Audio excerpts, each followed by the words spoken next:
Hello दोस्तों, आज की जो कहानी है, इस कहानी में उस लड़की को हर रात एक नया संबंध बनाने की दिलचस्पी थी। आज की कहानी जयपुर की है।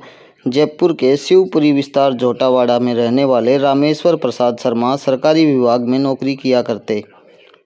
उनका एक बेटा है दुष्यंत। दुष्यंत फ्लाई ऐश और बिल्डिंग मटेरियल का काम करता था।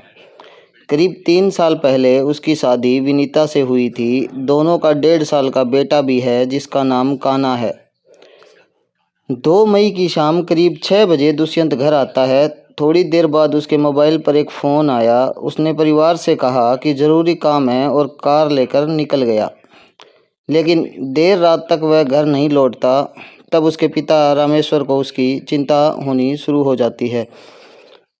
शुरू की, लेकिन पता नहीं चला। अगले दिन सुबह भी दुष्यंत घर नहीं लौटा तो परिवार परेशान हो जाता है। उन्होंने उसके कारोबारी दोस्तों और जान पहचान वालों से पूछताछ शुरू की। इसी दौरान सुबह करीब 5:15 बजे रामेश्वर प्रसाद शर्मा के मोबाइल पर दुष्यंत का फ़ोन आया। फ़ोन पर दुष्यंत रो रहा था और उसने बताया कि कुछ लोग उसे नुकसान पहुंचाने की धमकी दे रहे हैं। वह कह रहा था कि या तो वे लोग उसे मार देंगे या किसी गलत चीज़ का केस बनाकर उसको फंसा देंगे। उसने कहा कि उन्हें पैसे चाहिए। रामेश्वर प्रसाद बेटे की पूरी बात समझ पाते उससे पहले ही एक युवती ने दुष्यंत का फ़ोन छीन लिया। उसने बताया कि दुष्यंत उनके कब्जे में है और पैसे ना देने पर इसकी जान को खतरा हो सकता है। युवती ने आधे घंटे के अंदर लाखों रुपए जमा करने की धमकी दी और कहा कि पुलिस को खबर करते ही वे दुष्यंत को मार देंगे। यह सुनकर रामेश्वर प्रसाद थोड़ा घबरा जाते हैं और उन्हें यकीन हो गया कि बेटा किसी मुसीबत में फंस गया है।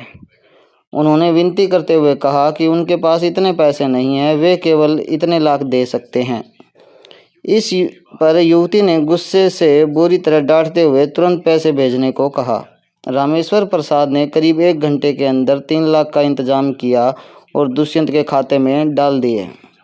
फिर उन्होंने दुष्यंत के फ़ोन पर जानकारी दी कि पैसे भेज दिए हैं। युवती ने इसके बाद व्हाट्सएप पर इतने लाख की रसीद मंगवाई और बाकी रुपए जल्दी से जल्दी डालने को कहा। इस दौरान दुष्यंत की पत्नी विनीता को पता चला कि उसके पति का अपहरण हो गया है और उसे जान से मारने की धमकी दी जा रही है। उसने तुरंत यह बात अपने भाई को बताई। विनीता के भाई ने पुलिस को इसकी जानकारी दी।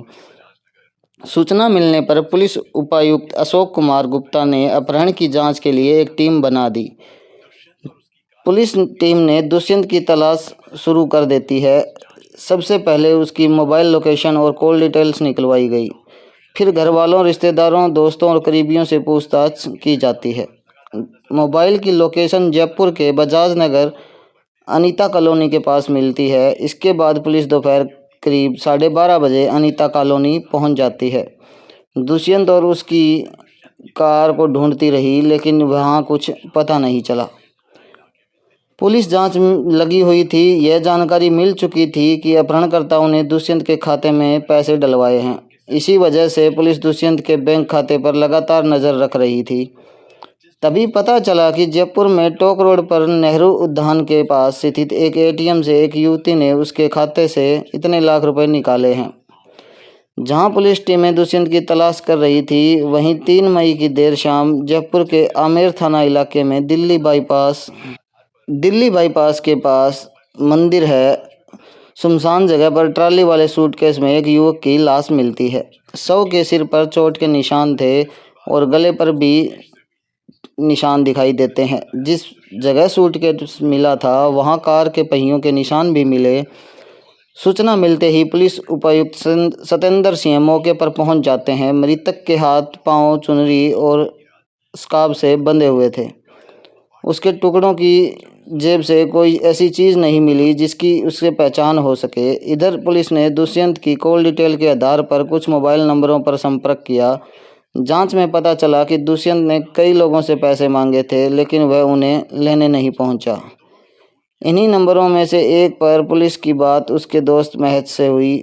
महेश ने पुलिस को बताया कि दुष्यंत का एक युवती के साथ प्रेम संबंध था। वह युवती बजाज नगर अनीता कॉलोनी के ईडन गार्डन अपार्टमेंट में रहती है। दुष्यंत की प्रेमिका का पता लगने के बाद झोटावाड़ा पुलिस 3 मई की रात अनीता कॉलोनी के ईडन गार्डन अपार्टमेंट के एक फ्लैट नंबर 402 पर पहुंच जाती है। वहां एक युवती और एक युवक कहीं जाने की तैयारी कर रहे थे। पुलिस ने फ्लैट की तलाशी ली तो कमरे में खून के निशान मिले। पूछताछ में युवती का नाम प्रिया सेठ और युवक का नाम दीक्षांत कामरा बताया गया। दोनों ने कबूल किया कि उन्होंने दुष्यंत का अपहरण किया था और बाद में उसकी हत्या कर दी। दुष्यंत की हत्या होने का पता चलने पर मौके पर पहुंचे पुलिस अधिकारी हैरान रह जाते हैं।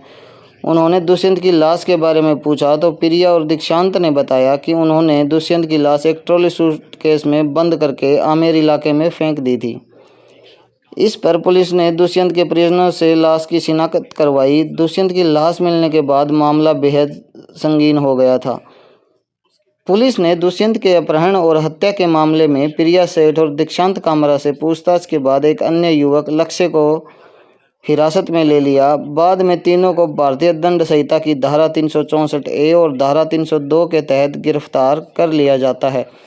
पुलिस ने प्रिया के अपार्टमेंट से दुष्यंत की कार भी बरामद कर ली। गिरफ्तार आरोपियों में दीक्षांत कामरा श्री गंगानगर जिले के पदमपुर कस्बे की इंदिरा कॉलोनी का रहने वाला था और लक्ष्य वालिया श्रीनगर के चावला चौक पुरानी आबादी का रहने वाला था।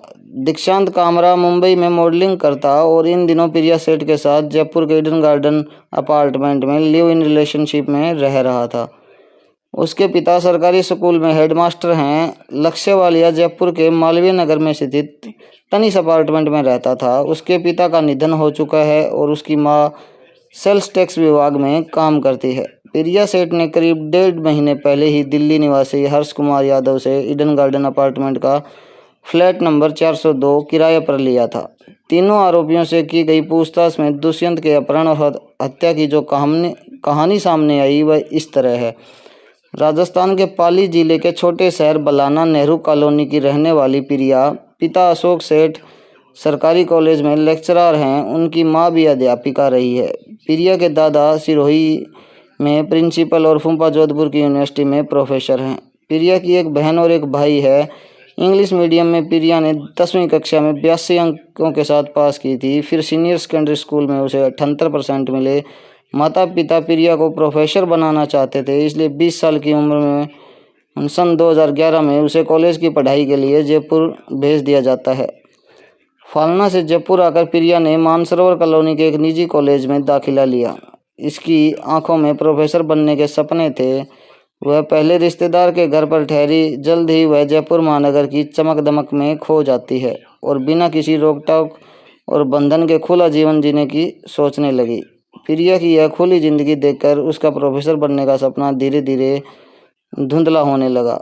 उसने रिश्तेदार का घर छोड़कर मानसरोवर में पेइंग गेस्ट के रूप में रहने लगी। माता पिता उसे जयपुर में रहने वाले और खाने पढ़ाई के लिए खर्च के पैसे भेजते थे, लेकिन उन पैसों से उसका मनचाहा शौक पूरा नहीं होते। अकेले रहते हुए उसे दौलत की चाह में प्रिया और धीरे धीरे अनैतिक कार्यों और अपराध की दुनिया में उतर जाती है।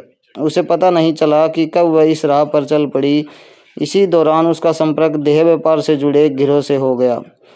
जुलाई 2014 में वह पहली बार जयपुर के श्यामनगर थाना इलाके में देह व्यापार के मामले में पकड़ी गई।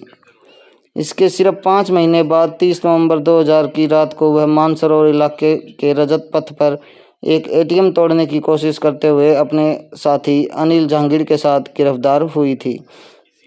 उस समय वह जयपुर के गढ़सिंहपुरा क्षेत्र के सुंदर नगर में किराए के मकान में रह रही थी।